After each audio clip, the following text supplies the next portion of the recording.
Agriculture on the move. Agricole mouvement. Agriculture on the move. Agricole en mouvement. Agriculture on the move. Agricole mouvement. Agriculture on the move. Agricole en mouvement.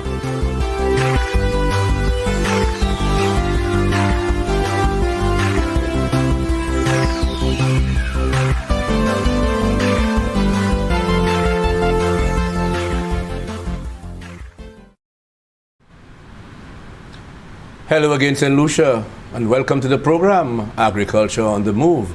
I am Philip Sidney, your host. Today with me, my guest, a very pretty young lady who has been with us for a little while. She is attached to the marketing unit, and of course she's an agricultural officer, and she is also a committee member of the Agri Events Committee in the ministry, and of course I'm trying to see whether she can understudy me, when it comes to event coordinating, because she has a passion for that. So I want you to introduce you to Kendra Payne. Welcome to the program. Thank you for having me, Mr. Sidney. Great. Yes. So Kendra, you have been from the first day you came to the ministry, they just dropped you on me, right?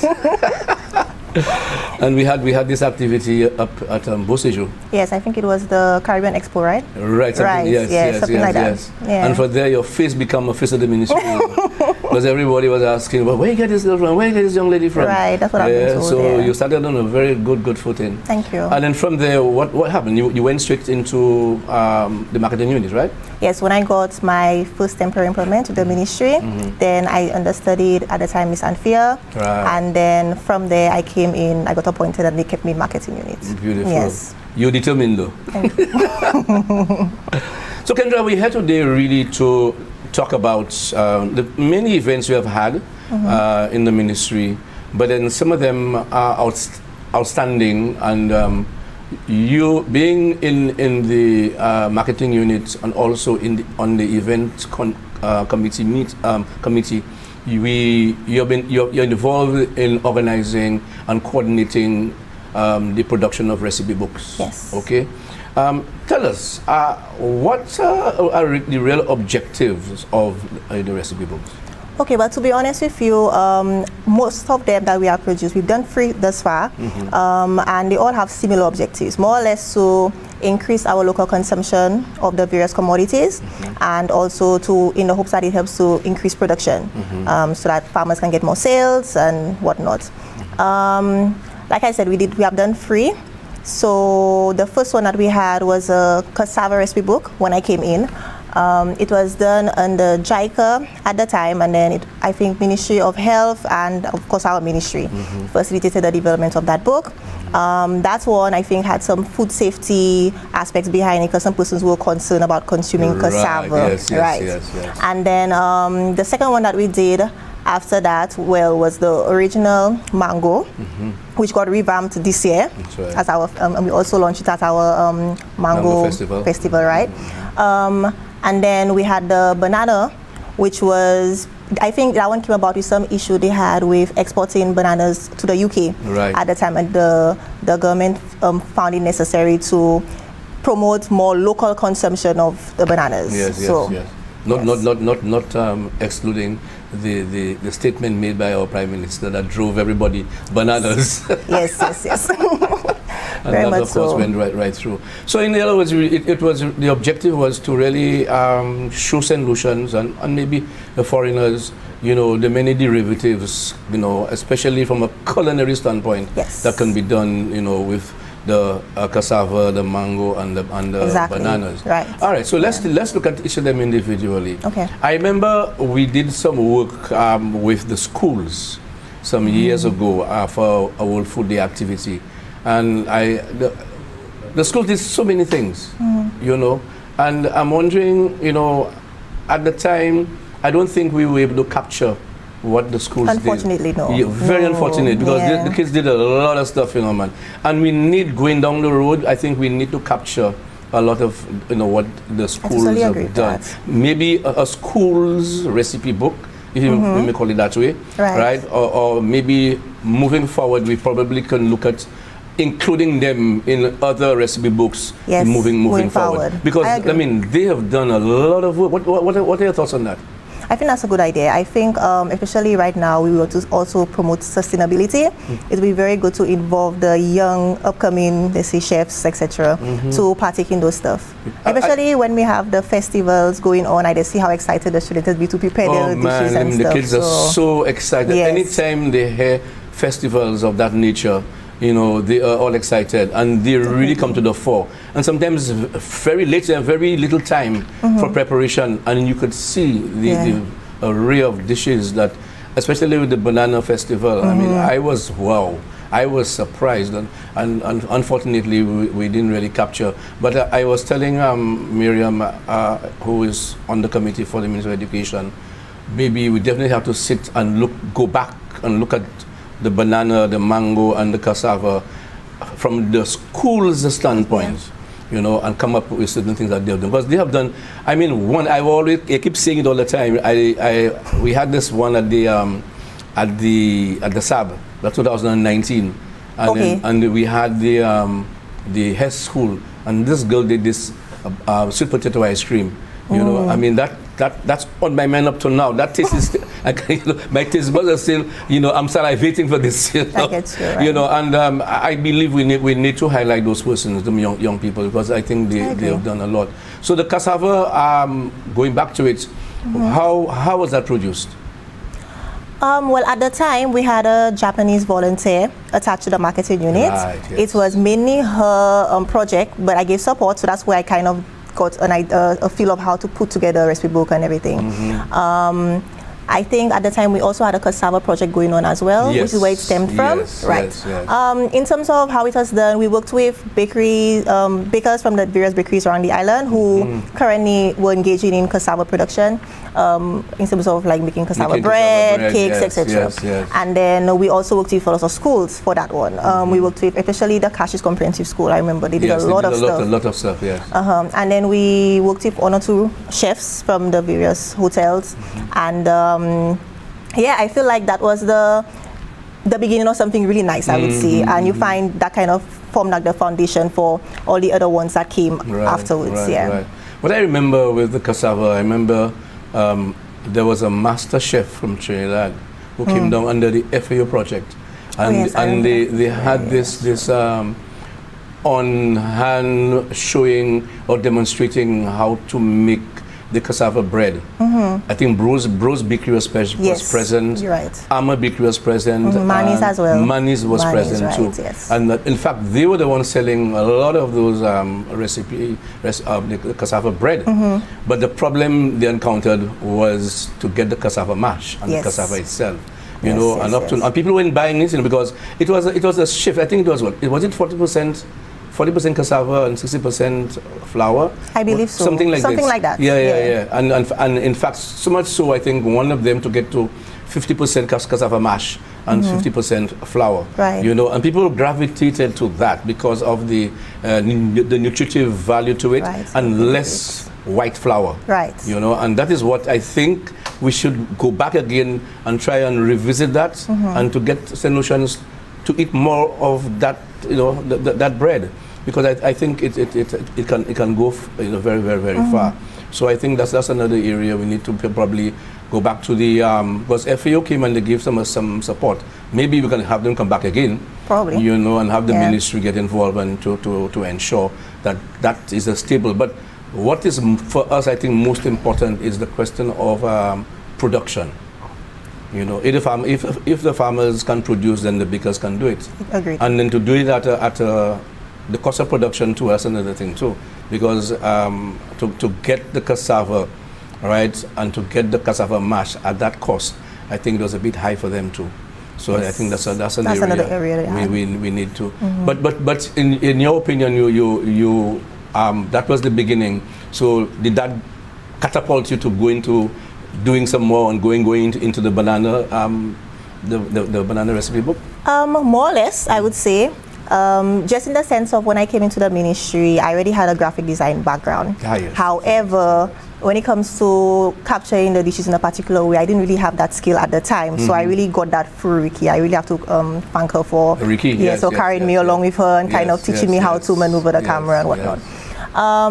But to be honest, I think from we did that first cassava book, the public received it so well that they had other initiatives coming out of the ministry where now they saw the need to incorporate recipe books under different projects, and that's how the other ones came about, and whichever ones to come. Yes. Yeah. But I think in off-camera discussion we had maybe this morning in the office, we saw the need not only to look at the culinary aspects of those commodities, but we also saw the need for the agro-processing standpoint. Definitely. Yeah, because I think we have really pushed the agro-processors over the years to come up with derivatives from those various crops and other crops. Right. All right, like the banana flour and stuff like that. Look, I just at the mango festival, which we'll talk about, there was a mango oil that was produced for ladies' hair.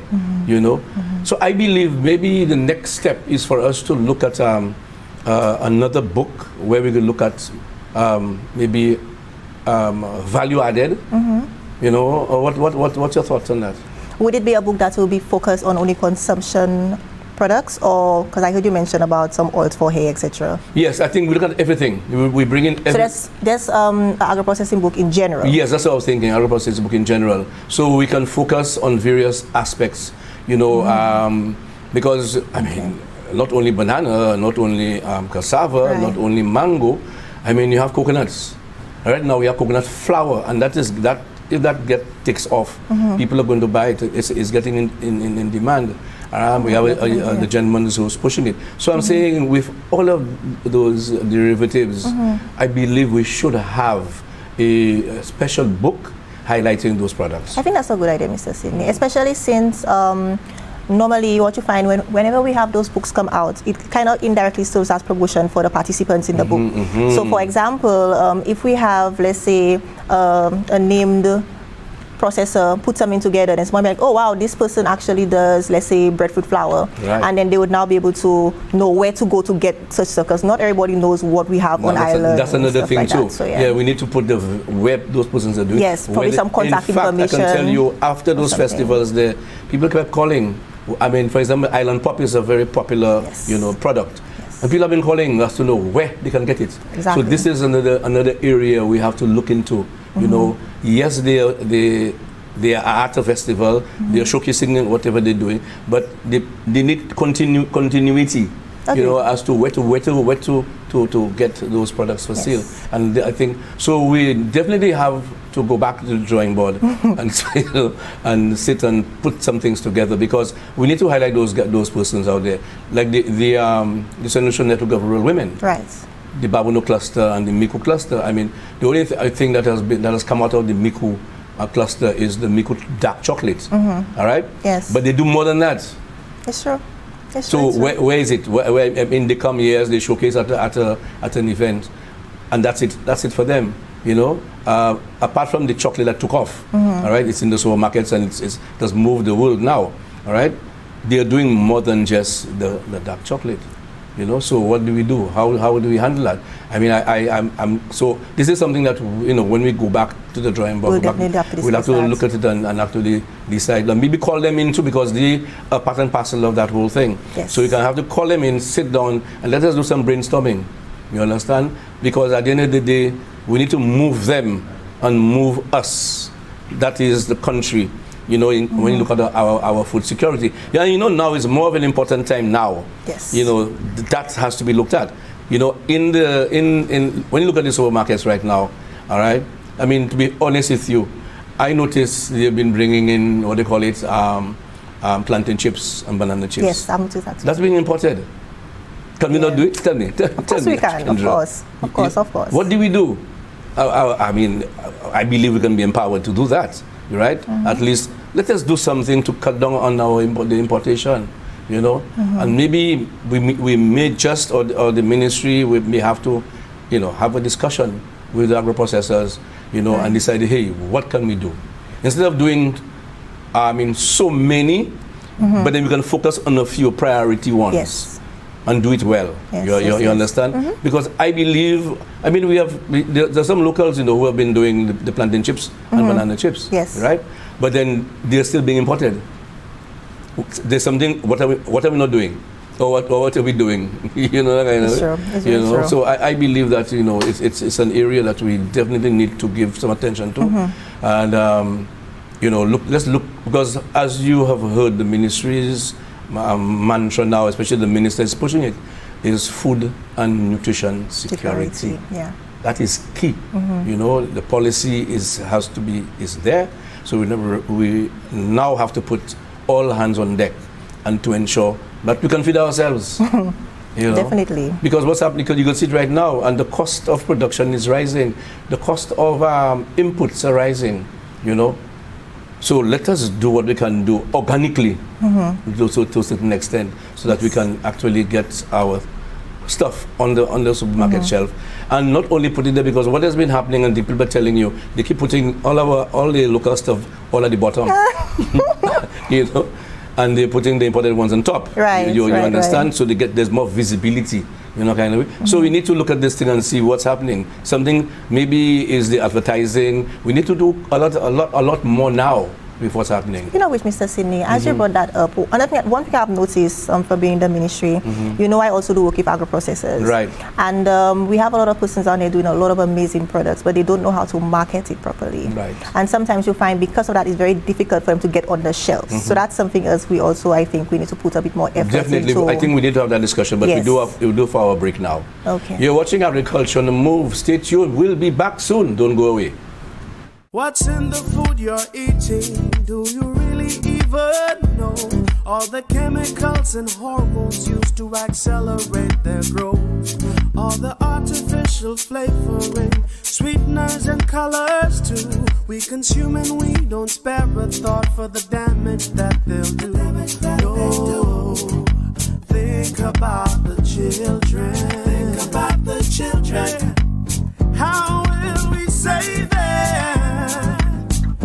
Chemicals and GMOs are not the solution. Use organic and join. Excessive agrochemical use, additives, and genetically modified foods are harmful to health and the environment. Join the good food revolution. Grow, buy, and consume organic. A message from Rise St. Lucia and the Ministry of Sustainable Development with funding from the GEF Small Grants Program, UNDP. The good food revolution. Welcome back to the program, Agriculture on the Move. Of course, I'm Philip Sidney, your host, and with me, Kendra Payne, who is an agricultural officer attached to the marketing unit in the Ministry of Agriculture. Kendra, we were talking about the marketing of those commodities from the agro-processors. Very important point. Yeah. Okay, before I say anything, how do you see that happening? Well, maybe the ministry can put something, internally we could have a discussion and see if it's possible where we could kind of have some sort of training to kind of show them the importance of branding, labeling, and also we could work with Bureau of Standards, other persons that play a part in putting together a product that meets standards, especially when it comes to food safety aspects as well. And I think basically we could just guide them along, and if they come to the ministry and need some sort of support, some sort of assistance, you could probably help them in terms of putting designs together, because we do have skilled persons at the ministry that can probably make something like that happen. Beautiful. Yeah. In fact, I think the ministry is best poised in terms of the marketing unit to guide when it comes to marketing of the farmers or the agro-processors commodities. Definitely. So I think that's a start from there, and then they can take it to the next level, maybe to go out there, apart from we giving the guidance, right, they can actually get somebody out there, some graphic artist, to put something together. Even we, I mean, I know you're very good at that. Maybe you can start them with something, because it is costly, eh? It is. It is very, very costly to get a graphic artist to do this work for you. Right. But if you can get somebody to start off, then you can get there. So I think it is something that we need to call them in to discuss. Because after an event, I mean, where can you get that product from? And people are asking. After the mango activity, people have been like, calls have been coming to the ministry asking, but where can I get Henson Island Pops? The PS called me and asked me to send his number to him. Right. You understand? Yes. And it's not only him. All right. People have been asking about the mango oil. Right. You know. I'm talking about mango. Let's go to bananas now. Okay. The banana festival or the banana expo. I mean, it really that was on the table for a while. Eh? Yes. Because you remember what 2000 was it 19 or 2020?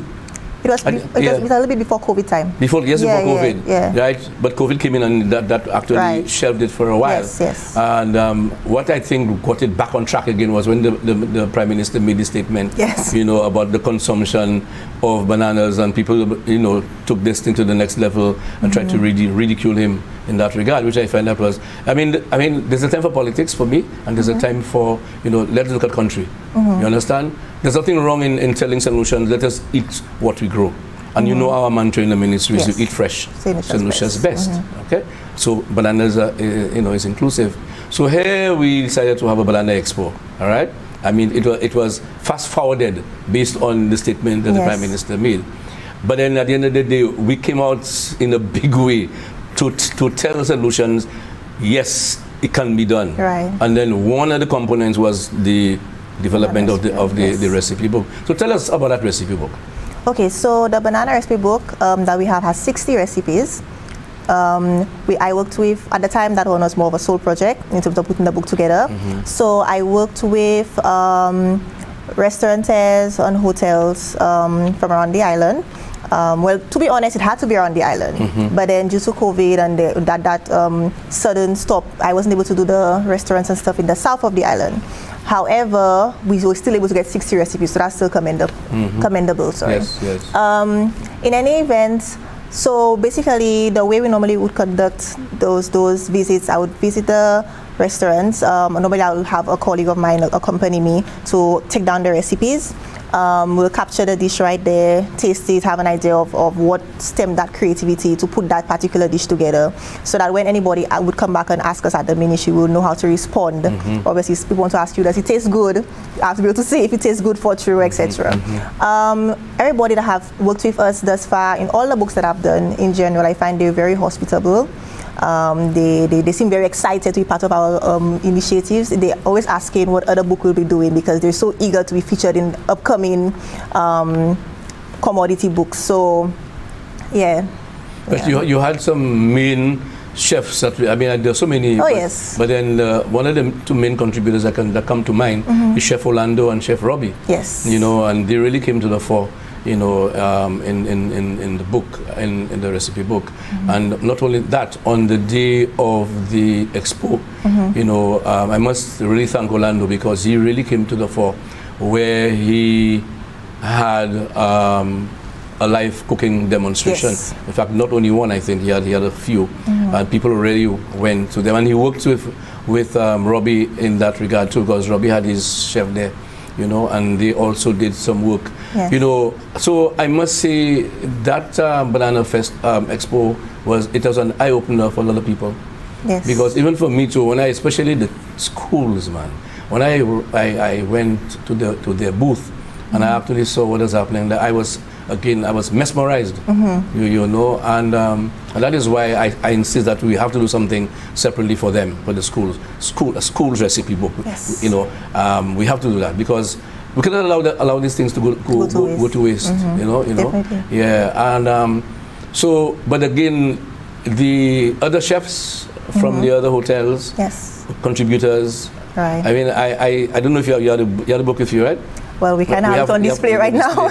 but I would love to go through, those of you who are really interested in getting the books, we'll talk about that, where you can get them, because we have realized the demand for these books are increasing. You know, Robbie, you know, we will get to you, because Robbie have been calling me Chef Robbie, because he really wants some of those books at his restaurant, because the tourists are asking for it. Yes, he's spoken to me also. Yes, and so he's calling every week. So definitely we need to put something together. Right. Maybe just print some more, have a sale of recipe books maybe down in the boulevard or Constitution Park.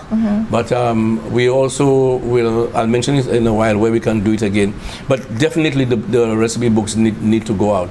The other one that really caught our attention, was again the Mango Festival that came on board, which we had about 4 years ago. But it was local, Yes, I think that one was under forestry. Under forestry and OECS, I think, that pushed this one.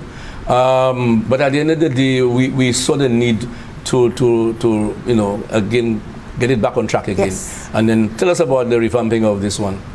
Okay, so for the revamp Mango book, to be honest with you, the very first one that we did already got good positive feedback from persons who got their hand, but it was printed on a small scale. So for the revamped one, because a couple of years passed, we wanted to include some additional recipes in there, and also. But for this one, I guess because there was a major festival attached to it, you find out a lot more persons came looking for those books. Right. I think the first time we printed was about 100 to 200 copies. It wasn't that much, but the revamped version, we printed about 400 copies of the book, and we plan to print some more. Yes. So in light of that, the first time when the book was done, it was basically featuring only restaurateurs, bartenders, etc. But the revamp one has some additional recipes from the South Louis School, which I really like because the educators got an opportunity to showcase some of the stuff that they've been teaching the students, which was nice. And of course, we also featured a distinct, interesting guest on the book as well, which was the ambassador's wife, if you remember. Yes. Who did something, she put together, that's the Taiwanese ambassador's wife. Yes. So there was some Taiwanese dish. So one or two Taiwanese dishes in there as well, which was interesting. And I think that these are the things that we need to, combine, our own with the foreigners. And so that is why I'm looking forward for a national food fair again, because we have a lot of foreigners like St. Lucia, the Jamaicans, the Trinidadians, and whatever. So we definitely need to do that. But the mango is very interesting because one of the things that we try to do, we try to do it in the mango season, all right, and we're able to show some varieties. But I thought I knew mangoes, varieties, and let me tell you, we have a lot. Let me tell you, about a week before, I knew about 25.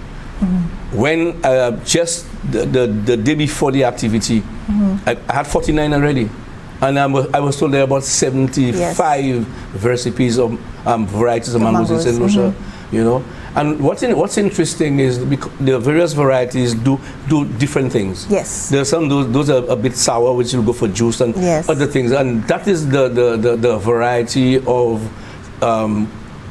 The variety of mangoes that we have and the variety of things that we can do, the various derivatives from it. And that too, again, both the mango and the banana, we need to do, the agro-processing part of it, because that's just the culinary aspect, So we need to do the other. And this is what we definitely need to have a chat in that direction. So overall, what are your thoughts? Well, overall, I'm just happy to see how well the books have been going. People have been calling the ministry, even up to a day like today, still asking about either person that want to participate in any upcoming books and also person that just wants a copy. And it's so interesting that the first set that we got are already done. So much so we have to print some more. But it's good because I feel like these books are meeting its objectives. So definitely I see that there is need for more. And obviously, we could always improve as we go forward. Well, Kendra, we have come to the end of the program. I want to thank you for being here. Thank you for having me, Mr. Sidney. We definitely have a lot of work to do. Yes, for sure. And before we leave, I just want to tell you, St. Lucians, we look forward for our CMOS Fiesta coming on stream for October 16th, World Food Day, at Fondor. This one's going to be big, so I just want to remind you. So remember, agriculture is our business. Eat fresh. St. Lucia's best. I'm Philip Sidney. Of course, Kendra Payne, my guest. Goodbye. Bye.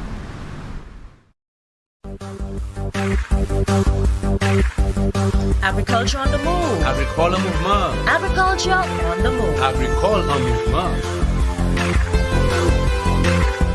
Agriculture on the move. Agricole mouvement. Agriculture on the move. Agricole en mouvement.